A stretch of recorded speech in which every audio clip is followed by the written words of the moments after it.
Gracias. Ahí estamos. Entonces, vamos a determinar la representación por medio de serie de Fourier de una función que tiene esta forma. Un tren de pulsos que vale 0 para valores de x entre menos 1 y 0, y 1 para valores de x entre 0 y 1. Vamos a poder hacer la representación en serie de Fourier si la función es periódica. Entonces, lo primero que tenemos que hacer es determinar si la función es periódica y después cuál es el período de la función. Entonces, el período lo podemos determinar por una inspección óptica de la función, o podríamos utilizar algún método matemático que vamos a ver. Ahora vamos a ver un ejemplo de cómo calcular el periodo de una función donde no está tan claro como acá. Acá es evidente que el periodo es igual a 2 porque va desde menos 1 hasta 1, o podría tomar la función en otro tramo, desde 0 hasta 2, y vemos que la función es periódica, pero vamos a tomarla desde menos 1 hasta 1. En ese caso, el periodo va a ser igual a 2. Y lo que tenemos que encontrar es el coeficiente L, que nos va a permitir calcular las integrales de los coeficientes a sub 0, a sub n, b sub n. Recuerdan que la relación entre el periodo L y entre el periodo T y la constante L era que T era igual a 2L. Y como el periodo es igual a 2, de acá podemos despejar la constante L, que va a ser igual a 2 sobre 2, es decir, L va a ser igual a 1.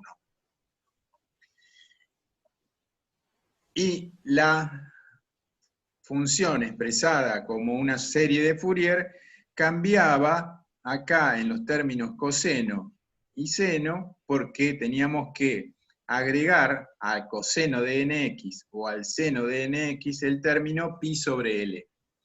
De esa manera me quedaba la serie de Fourier de una función periódica que tiene un periodo distinto a 2pi.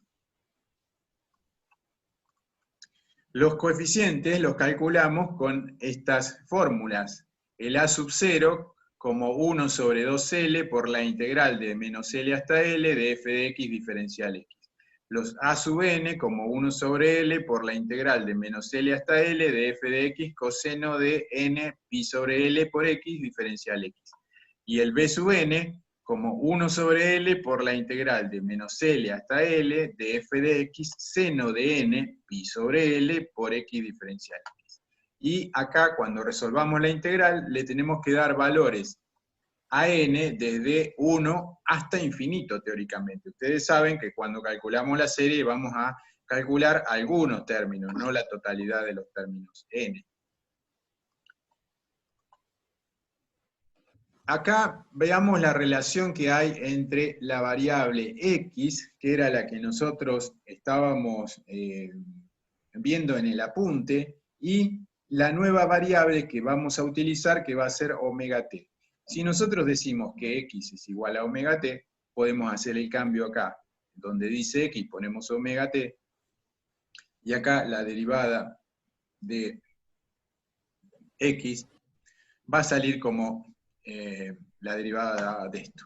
Omega se denomina frecuencia angular y es igual a 2pi por la frecuencia, o para que quede más claro para nosotros, 2pi sobre el periodo.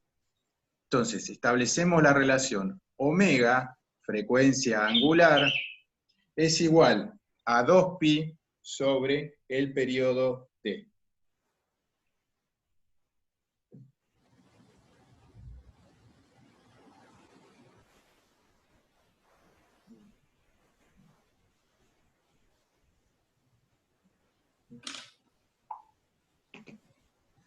Bien. Tengamos en cuenta esto y vamos a avanzar. Entonces, ahora el coeficiente a sub 0, una aclaración, esta relación ustedes la van a encontrar en los libros de matemáticas escritos de esta forma, pero cuando ustedes vayan a resolver problemas de comunicaciones, se van a encontrar con esta otra notación. Entonces tenemos que aprender a manejarnos con las dos notaciones a la vez, ir de un lado hacia el otro sin problemas, ¿sí? Por eso es que estamos introduciendo esto, de una manera más práctica, ¿sí? Entonces, vamos a calcular el primero de los coeficientes, el coeficiente A sub 0. Lo vamos a calcular utilizando la fórmula que habíamos visto, 1 sobre 2L por la integral entre menos L a L de f de t diferencial t. Ahora bien, tenemos que tener en cuenta cuánto vale f de t.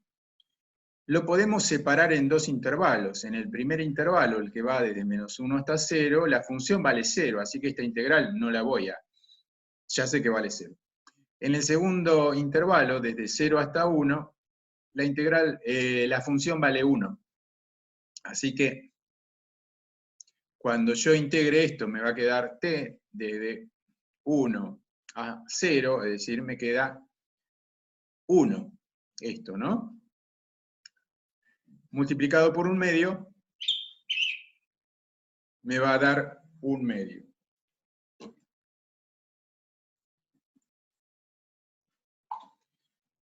Ese es el primero de los coeficientes. Revísenlo después. Calculamos ahora los coeficientes a sub n. Como ustedes se acuerdan, la fórmula era 1 sobre L por la integral de menos L hasta L de f de x, ahora va a ser f de t, coseno de n omega t diferencial t. Nuevamente, separamos en dos intervalos, el que va desde menos 1 hasta 0 y el que va desde 1 hasta 0. Esta integral me va a dar igual a 0. Esta integral la resolvemos teniendo en cuenta el método de sustitución. Decimos que u es igual a n omega t, diferencial u va a ser n omega t diferencial t, de acá puedo despejar diferencial t, entonces voy a escribir a esto como coseno de u diferencial u. Cuando resuelvo esa integral, me va a quedar seno de n omega t sobre n omega. Esto entre 0 y 1.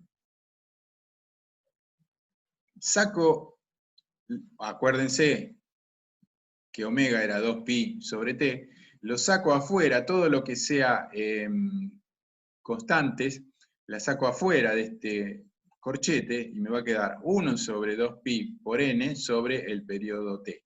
Y acá me va a quedar el seno de n 2pi sobre t por 1, menos el seno de 0 cuando reemplace por este otro extremo. Ahora bien, acá viene la parte donde tenemos que analizar qué va a pasar con los senos o cosenos eventualmente cuando varía el parámetro n. Nosotros vamos a darle valores a n desde 1 hasta infinito. En este caso, acá vamos a tener seno de 0. El seno de 0 ustedes saben que vale 0, así que acá no hay problema. Tenemos que analizar cuánto vale el seno de n por 2pi sobre t. ¿Recuerdan cuánto valía t? Valía 2. Así que acá 2 dividido 2 me va a quedar seno de npi. El seno de pi, dándole a n el valor 1, el seno de pi es igual a 0. El seno de 2pi también es igual a 0.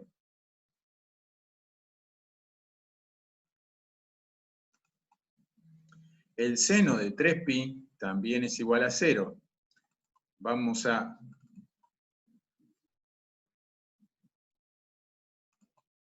hacer un pequeño dibujo para recordar.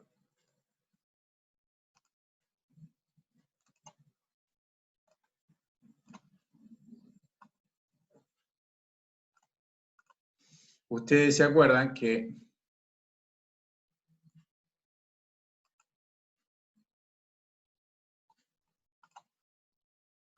yo tengo un punto acá, no se ve, vamos a cambiar de color.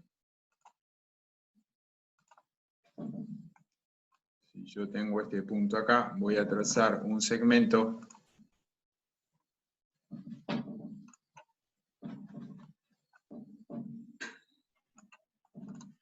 y la proyección de este segmento sobre el eje Y, que es esto, me va a dar el valor del seno.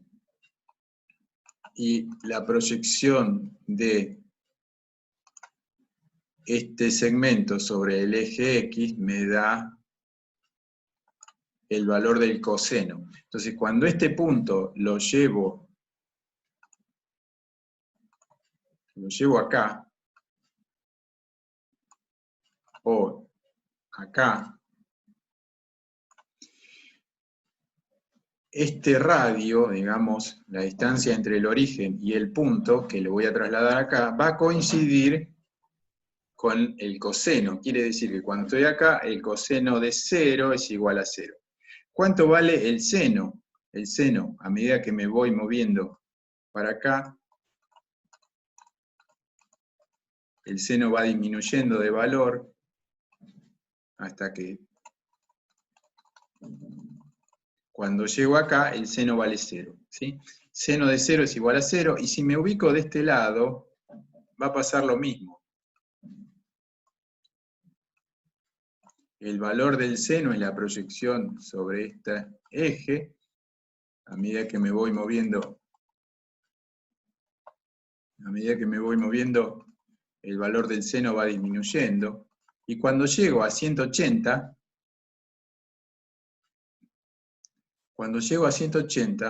o 2pi, esto es 2pi, perdón, esto es pi, no 2pi. Esto es pi. Si hablamos en radianes, esto es pi sobre 2, esto es 0, o 2pi, esto es 3 medios de pi, o 3pi sobre 2. Entonces, el seno, cuando estoy acá, vale 0, y cuando estoy acá también vale 0, porque es la proyección sobre el eje Y. Cuando estoy acá, estoy a 90 grados, la proyección es igual a 0. Eso lo llevamos a nuestro problema. Entonces, esto, acuérdense, 2 sobre 2 que vale el periodo, me queda seno de npi. Entonces digo, seno de pi es igual a 0, seno de 2pi es igual a 0, seno de 3pi es igual a 0. Y eso, porque lo que hago es, imagínense que estoy dando una vuelta. Acá estoy en 0, pego media vuelta al círculo, estoy en pi. N igual a 1.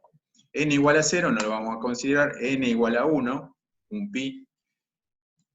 N igual a 2pi, también me da 0. N igual a 3pi, vuelvo acá, ¿sí? N igual a 4pi, voy a estar acá. Quiere decir que voy a intercalar entre este punto y este punto. Y en cualquiera de los dos puntos el seno vale 0. Entonces, esto es 0 y esto es 0. Por lo tanto, los a sub n van a ser todos iguales a 0.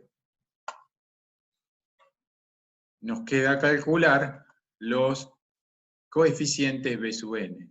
Y acá nosotros ya sabemos que si dividimos el intervalo entre -1 y 0, eso va a ser 0, así que la única parte distinta de 0 va a ser cuando la función va de 0 a 1. Esto va a ser 1 por el seno de n omega t diferencial t. La forma de resolver esta integral es por sustitución también, ¿sí? Entonces nos va a quedar menos coseno de n omega t sobre n omega entre 1 y 0. Y acá tenemos que hacer el análisis que hicimos recién.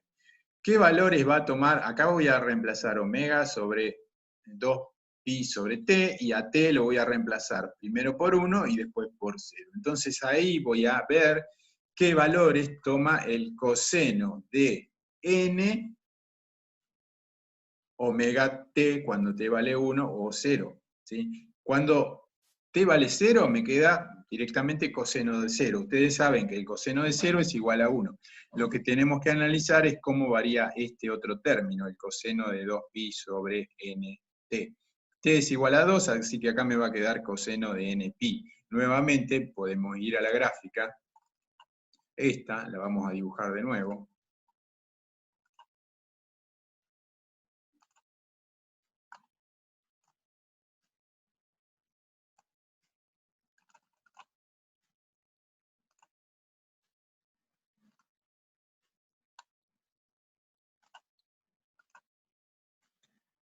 Y habíamos dicho que si nosotros tomamos un punto por acá, la proyección de la recta que va entre el punto y el origen del círculo unitario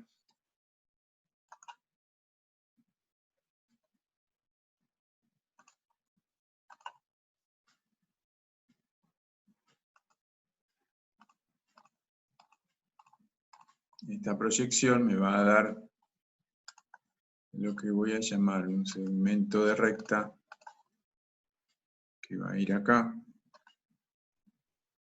Y esto es el coseno, ¿sí? Lo mismo si el punto estuviera de este lado, la proyección quedaría acá. Cuando este punto lo tengo acá, cuando ese punto lo tengo acá, esta proyección va a ser igual a 1, ¿sí? Suponiendo que esto es un radio de un círculo de radio unidad. Entonces, ¿se acuerdan? Esto lo han visto en trigonometría. Cuando tengo acá 0, el coseno vale 1. Acá esto es pi sobre 2, la proyección, el punto estaría acá, la proyección sobre el eje X es igual a 0, es solo un punto. Entonces ahí el coseno vale 0. Cuando llego acá a pi, nuevamente, el coseno va a ser igual a 1. Cuando estoy en 2pi, el coseno vuelve a valer 1. Y acá, perdón, cuando yo les dije en pi, no vale 1. Este punto es igual a menos 1. Esto vale menos 1. Entonces, acá vale 1, acá vale menos 1. Nosotros, ¿se acuerdan que habíamos dicho que nos quedaba el coseno de npi? Entonces, si yo le doy valores a n, me va a quedar coseno de pi menos 1, coseno de 2pi, 1, coseno de 3pi, vuelvo a estar acá, me da menos 1, coseno de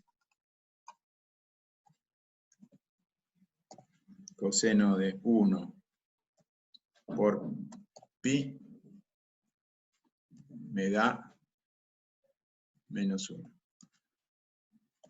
Coseno de 2pi me da 1. Coseno de 3pi me da menos 1. Y como ven, va variando esto. Coseno de 4pi es igual a 1 positivo. Coseno de 5pi es igual a menos 1, y así siguiendo. Pero ven que esto varía entre menos 1 y 1. Entonces, esto va a variar entre menos 1 y 1, y esto va a ser igual a 1.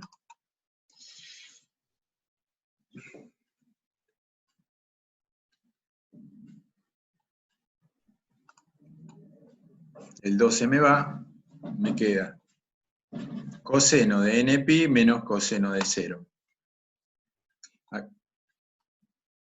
En unos minutos se va a cortar, esperamos 5 minutos y volvemos a conectarnos.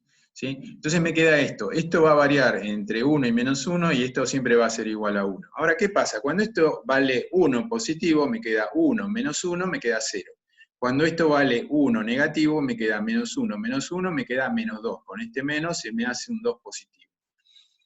Entonces ahí podemos encontrar cuánto vale el término B sub n. Va a ser menos 1 por lo que tengo acá adentro. Y lo que tengo acá adentro es coseno de npi menos 1 va a ser 0 para los valores de n pares. Es decir, 1 menos 1 me da 0. Y menos 2, cuando n es impar, menos 1 me da menos 2. Entonces me termina quedando esto. Porque menos 1 elevado a la n, menos 1 elevado a la 1 es menos 1, menos 1 elevado al cuadrado es 1, menos 1 elevado al cubo es menos 1, ¿sí? Cuando el exponente es impar, acá me queda negativo. Cuando el exponente es par, me queda positivo. Y con esto puedo construir los valores que necesite representar en la serie de Fourier, ¿sí? El primer valor va a ser 2 sobre pi, el segundo valor va a ser 0. Fíjense que todos los coeficientes pares son iguales a 0. El tercer valor va a ser 2 sobre 3pi. Acá voy a tener, para los que son distintos de 0, acá voy a tener una constante 2 que va a ser menos 1 multiplicado por menos 1. Es decir, menos 1 me da menos 2, por el menos 1 me da 2 positivo. Eso es lo que tengo acá arriba en el numerador. En el denominador voy a tener pi multiplicado por n, entonces voy a tener siempre el p sub 7, va a ser, que acá no está escrito, va a ser 2 sobre 7 pi. Y así podemos construir nuestra serie de Fourier. Le vamos a poner acá el a sub 0, el coeficiente b sub 1, que era 2 sobre pi, más el b sub 2 valía 0, el b sub 3 va a ser 2 sobre 3pi, seno de 3 omega t. Recuerdan, habíamos cambiado x por omega t, y en la serie de Fourier era seno de x más seno de 2x más seno de 3x. Bueno, ahora el x multiplica a omega t. Más 2 sobre 5pi, seno de 5 omega t, y así siguiendo. Vamos a... Bueno, ahora se nos va a cortar en un segundito, así que mientras se corta yo hago el procesamiento de lo que grabamos hasta acá, y vamos a ver la construcción de eso en el GeoGebra.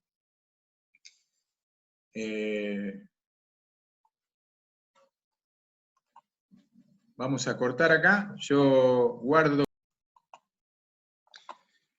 Bien, ahí estamos. Esto es la representación entonces de una onda cuadrada, tren de pulsos, que tiene un periodo que va desde 0,5 hasta 0,5 negativo hasta 0,5 positivo, ¿sí? Está sobre el eje X. Toda la función está graficada sobre el eje X, ¿sí? Va desde 0 hasta 1. Cuando nosotros hacemos la reconstrucción de una onda cuadrada por serie de Fourier, lo que vamos a hacer es sumar funciones sinusoidales que tienen amplitud decreciente. Cada una de esas funciones sinusoidales, fíjense que esta función tiene una determinada amplitud, la que le sigue tiene una amplitud más chica, la que le sigue tiene una amplitud más chica todavía, pero su periodo es cada vez más chico, es decir, su frecuencia es cada vez mayor. En el ejemplo que vimos nosotros, además de las funciones sinusoidales, lo que agregamos es una constante, una línea recta. Cuando yo grafico acá, obtengo una línea recta. Entonces, la reconstrucción de esta función va a ser eso que tenemos ahí. Lo que quiero que analicemos es qué pasa cuando yo le cambio el valor a esa constante. En el ejemplo anterior, esa constante era igual a 0,5. Pero ¿qué pasa si yo digo esa constante no vale 0,5? No sé si voy a poder cambiarlo acá. Digo que vale 0.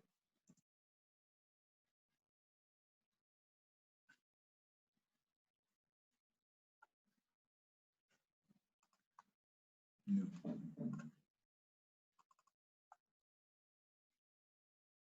Acá b sub x. B sub x.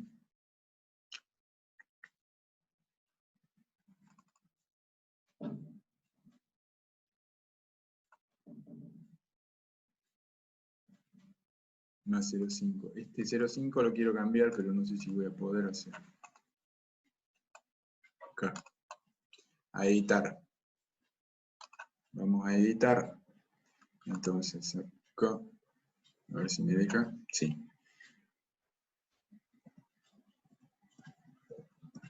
Le saqué Le saqué la constante. Pasé de 0,5 a 0. ¿Qué pasó con la función? ¿Qué les parece que pasó con la función? Hay un desplazamiento sobre el eje Y, ¿no? La función, vamos a volver a editar y vamos a cambiar el valor. Nosotros habíamos dicho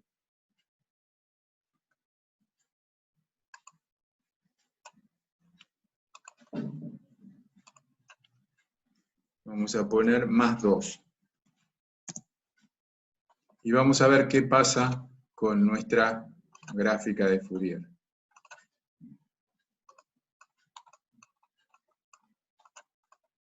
Se fue hacia arriba, ¿sí?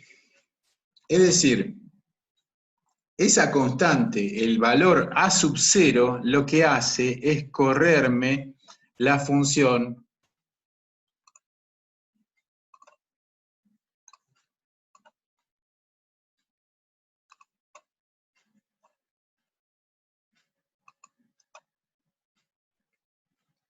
me cambia el eje de la función, hoy estaba acá, hoy estaba, el eje era 0,5, ahora es 2, quiere decir que el A sub 0 lo que hace es correrme toda la función hacia arriba o hacia abajo.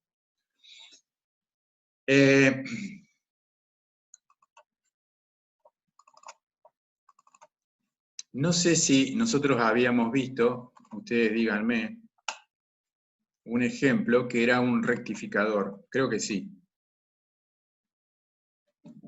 que es una fuente de alimentación de cualquier aparato, ¿no? Nosotros lo que hacíamos era, acá tenemos corriente continua, tenemos corriente alterna.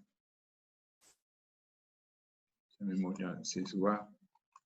Y yo quiero tener corriente continua como si esto fuera una batería. Entonces lo que hago es poner acá un diodo, ¿sí? Y acá voy a tener mi consumo, puede ser la computadora, puede ser una lámpara, ¿sí? Entonces esto cuando yo lo graficaba en el tiempo,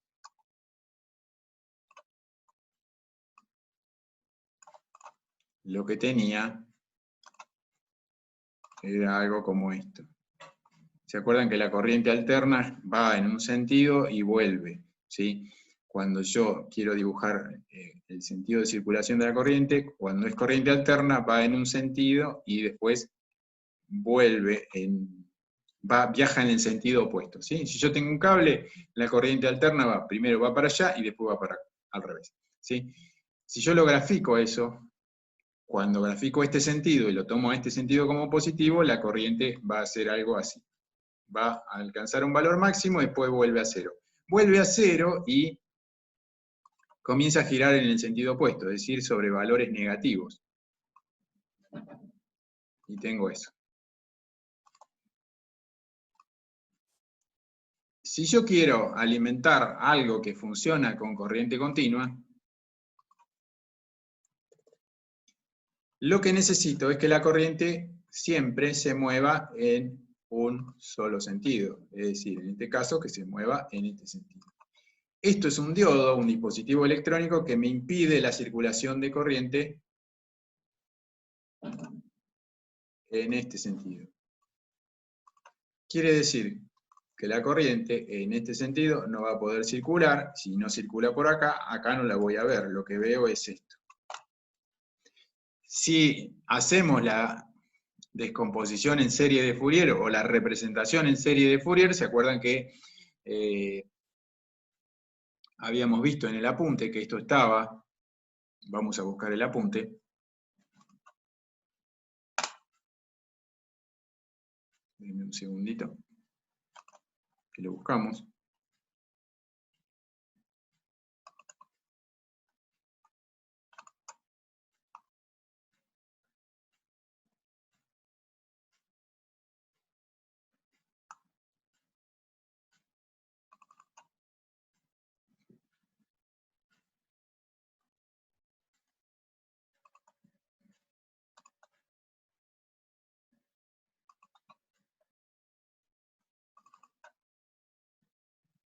Está por acá.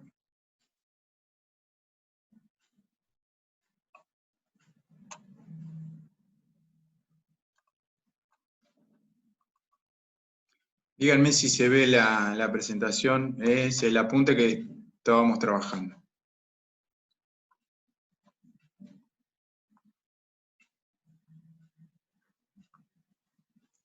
No, ese no es.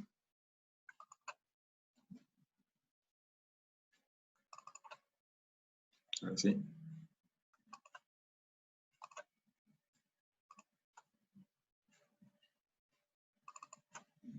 Acá estamos. Lo ven al apunte, ¿no?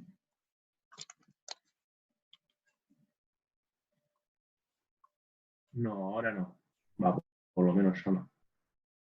Vamos de vuelta. Ahí no se ve, es un PDF.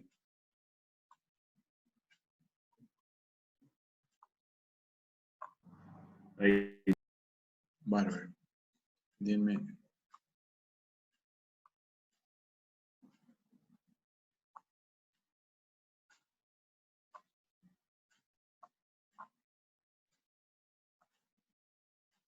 Acá está.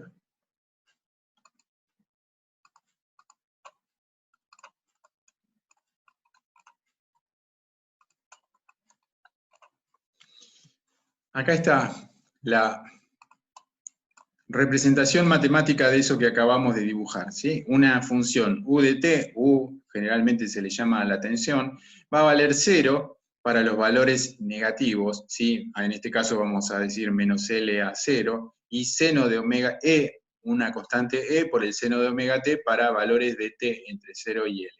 Y acá nuevamente hacemos el periodo es igual a 2L, 2pi sobre omega, me queda que L es igual a pi sobre omega.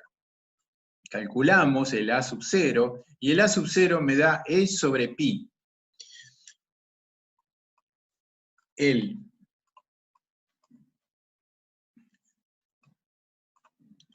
Los A sub n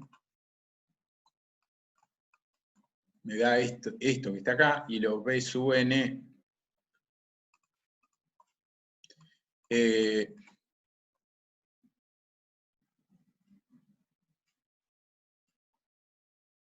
me da un solo valor. Pero lo que yo quiero mostrarles es esto.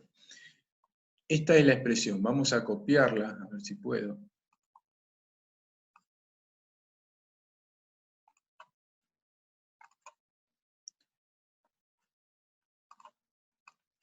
Vamos a analizar esta expresión. Imagínense que si yo tengo que alimentar con corriente continua a un dispositivo electrónico, yo quiero que la corriente continua que me va a dar mi aparato sea lo más parecida a una pila, a una batería, ¿sí? Si ustedes ponen un voltímetro sobre los bornes de una batería y miden el valor, le va a dar una batería de 1,5 voltios, le va a dar 1,5 voltios, ¿sí? Y eso va a quedar fijo. No varía en el tiempo, ¿sí? Es una constante que va a ir descendiendo a medida que la batería se gaste, pero si yo la mido en un tiempo corto, esa batería va a tener un valor constante. Ese valor constante, para nuestro ejemplo, va a ser esto que está acá, un valor E sobre pi. Lo que no vamos a tener en la batería son funciones que varían respecto de la variable t, ¿sí? No hay variación sinusoidal en una batería. Una batería es una constante. Pero acá, como ustedes ven, hay términos que varían en el tiempo. Que varían en el tiempo significa que son oscilaciones. Esas oscilaciones no deberían estar, ¿sí? Entonces, si yo tengo esto, a ver si me deja pegarlo, no me va a dejar pegarlo. Bueno, no me deja pegarlo.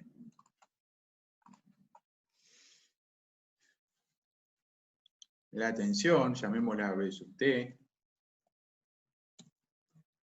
va a ser igual a, era E sobre pi más una sumatoria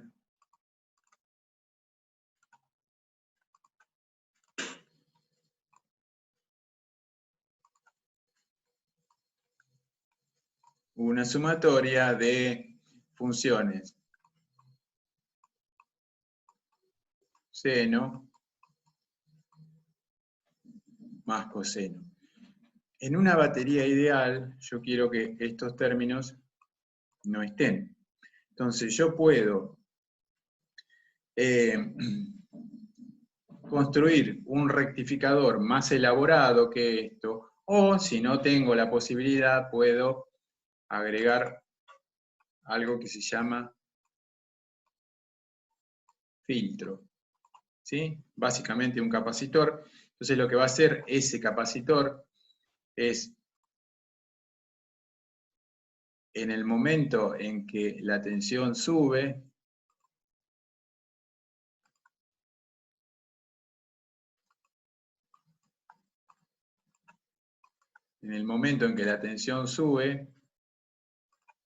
el capacitor comienza a cargarse y después cuando la tensión disminuye, el capacitor entrega corriente por acá. ¿Sí? Entonces la tensión, esto, hace una cosa así.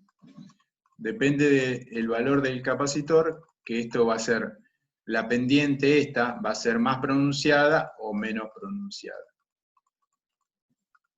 Si yo calculo la serie de Fourier del diodo junto con el capacitor, va a hacer que estos términos sinusoidales sean una cantidad menor. Y si yo pongo en lugar de un rectificador de media onda, pongo un rectificador de onda completa, no me acuerdo si acá en este punto estaba el ejemplo, no, no está, la cantidad de términos va a ser menor.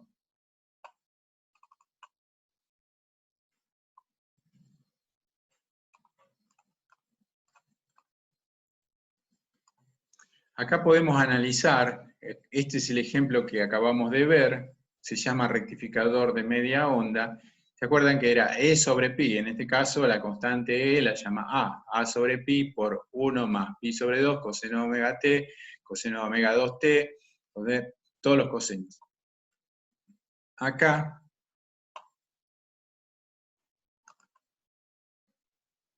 esto va a ser 2A sobre pi, y acá habría que analizar, pero fíjense que las constantes son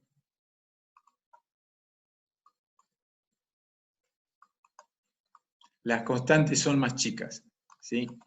Y eso es algo que ustedes lo van a ver en comunicaciones seguramente, pero es importante relacionar la forma de onda en la variable real, para nosotros la variable real va a ser el tiempo, y su representación en serie de Fourier. Y eso nos va a llevar a una nueva representación. Denme un segundo que la busco.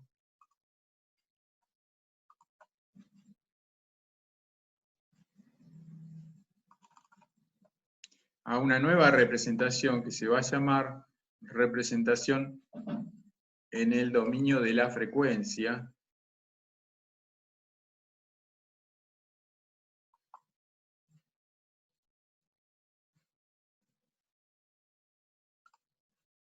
Se me fue acá está.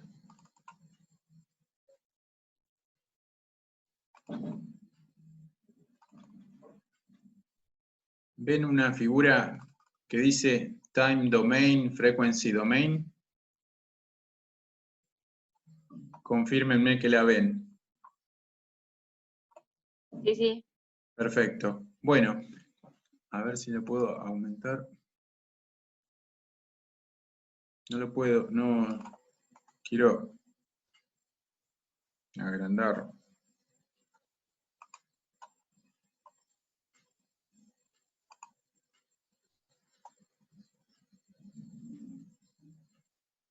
No, no me deja. Bueno, pero acá se ve, ¿no? Tengo un tren de pulsos y lo que tengo acá en el dominio de la frecuencia, esto es dominio del tiempo, esto es dominio de la frecuencia.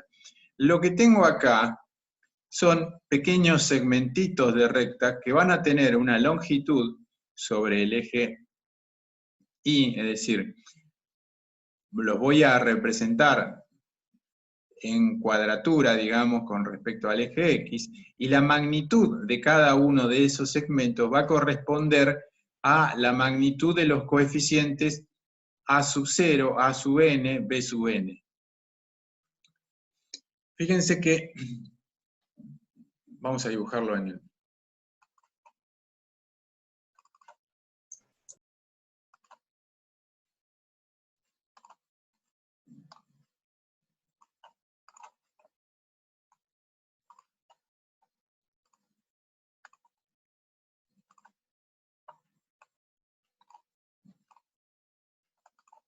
Yo voy a dibujar acá mi función, suponiendo que esto es periódico, ¿no? Eso es la función, y voy a llamar acá el eje de abscisas, la variable independiente va a ser el tiempo, y acá va a ser f de t. Entonces ahora lo que voy a hacer es otra gráfica, y acá ya no va a ser tiempo, esto va a ser frecuencia, que puede ser f o puede ser w, y acá va a ser f de... Sí, dejémoslo así. Y acá pongamos W. Sobre este eje ponemos W, sobre este eje ponemos F de W. Y recuerden que W es igual a 2pi sobre T, o 2pi por la frecuencia. La frecuencia es el inverso del periodo. Entonces acá yo lo que voy a graficar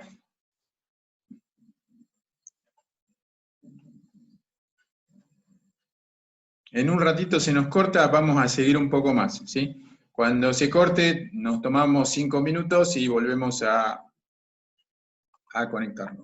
Pero bueno, vamos a... Yo quiero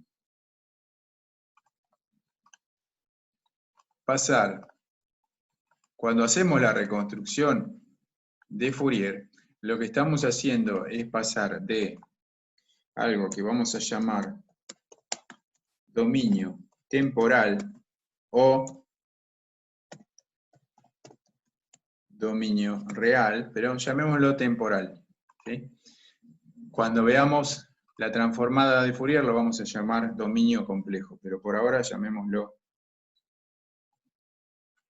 dominio temporal, y esto va a ser el dominio frecuencial. En el dominio frecuencial yo voy a escribir, voy a graficar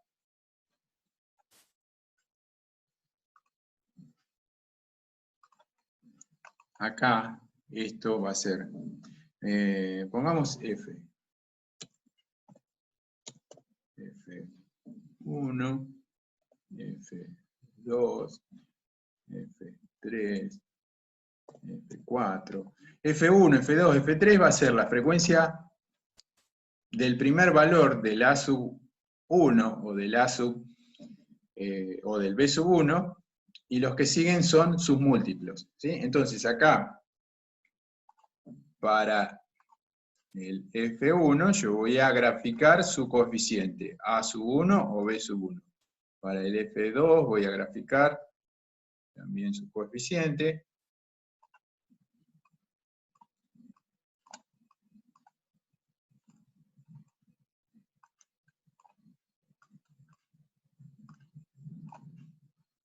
Para f igual a 0 voy a graficar el a sub 0, y lo que me va a quedar es algo parecido a esto, ¿sí?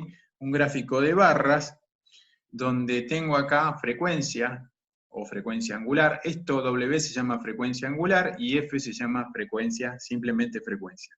Entonces lo que voy a tener acá es una gráfica en el dominio de la frecuencia, ¿sí? Y lo que voy a graficar son los coeficientes de Fourier. Teóricamente acá voy a tener infinitos coeficientes. Esto es la parte más importante del análisis de Fourier. Esto es más importante que el tratamiento matemático que ustedes pueden llegar a hacer para encontrar una serie de Fourier, ¿sí? Encontrar una serie de Fourier es resolver las integrales, pero lo más importante de Fourier es este concepto, que yo puedo pasar de el dominio temporal a un dominio frecuencial. En el dominio frecuencial, yo acá en el dominio temporal tengo, por ejemplo, una señal. Otra cosa importante que vamos a incorporar. Nosotros hablamos de funciones matemáticas. A partir de ahora vamos a incorporar el concepto de señal. Una señal es una magnitud física que transporta información, eso ustedes lo van a ver con más detalle en la materia de comunicaciones, pero nosotros tenemos que utilizar el concepto porque para nosotros desde ahora en adelante el concepto de señal y el concepto de función matemática van a ser equivalentes, ¿sí? Entonces vamos a hablar indistintamente de funciones matemáticas o de señales. Para nosotros van a ser lo mismo. Entonces imagínense que yo tengo una señal que es algo así. Y en realidad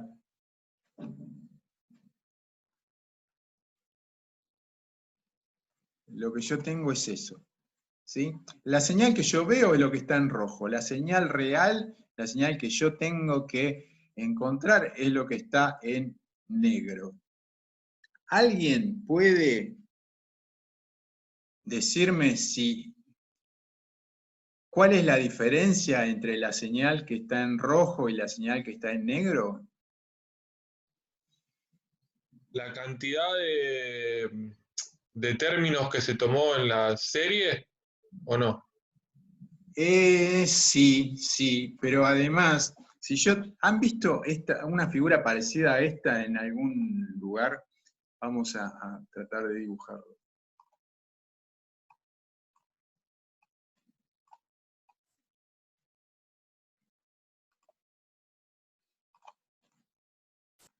Tengo una onda cuadrada.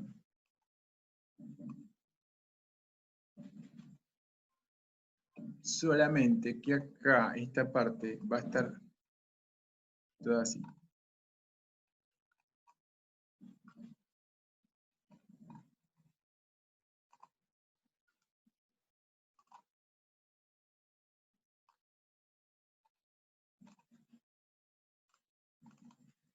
Yo sé que tengo una onda cuadrada que tiene más o menos esta amplitud, por acá.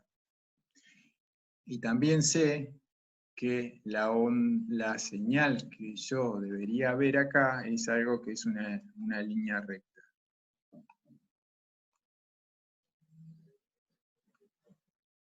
La diferencia entre esta que yo estoy dibujando en verde, que sería la señal ideal, y lo que tenemos en rojo, es una señal distorsionada por ruido. El ruido es un componente, eso lo van a ver en comunicaciones, pero es un componente indeseado de la señal que tiene una, vamos a dibujarlo acá, que tiene una magnitud, vamos a dibujarlo acá al costadito, como parte de lo que yo tengo acá. En rojo yo tengo la señal total, pero una partecita de esa señal es eso que yo veo acá como ruido. Y el ruido tiene la particularidad de que es constante a todas las frecuencias, ¿sí? Pero si yo tomo, como es constante a todas las frecuencias, si yo digo, yo no necesito tener toda la serie de Fourier, yo la puedo cortar a la serie de Fourier acá. Cuando la corto acá, me quedo con esta cantidad de ruido, y todo el ruido de acá hasta infinito lo eliminé. Eso hace que mejore muchísimo la calidad de la señal. Eso se llama filtrado de una señal. la señal que yo tenía ese ruido, ahora tal vez me quede un poquito de ruido, pero sea una cosa así. ¿Sí? Si lo comparamos con la señal que teníamos antes, que tenía mucho ruido, y el ruido puede ser mucho más grande, puede ser una cosa por acá. ¿Sí?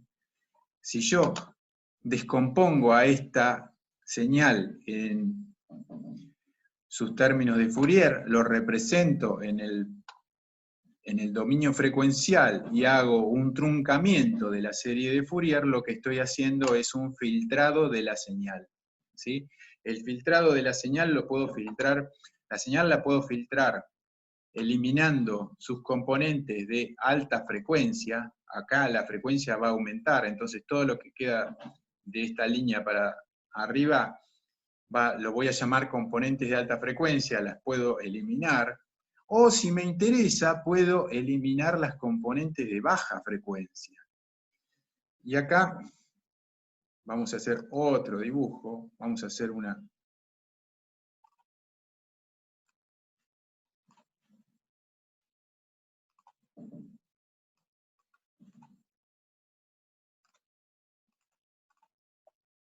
Vamos a dibujar de nuevo nuestra señal.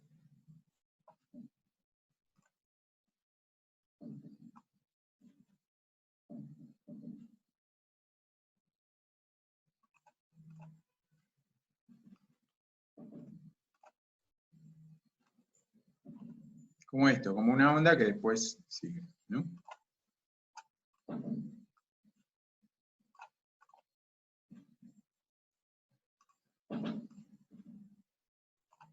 Si yo le quito, y la voy a graficar también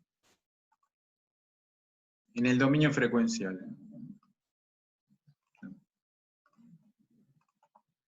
Vamos a graficar en el dominio frecuencial.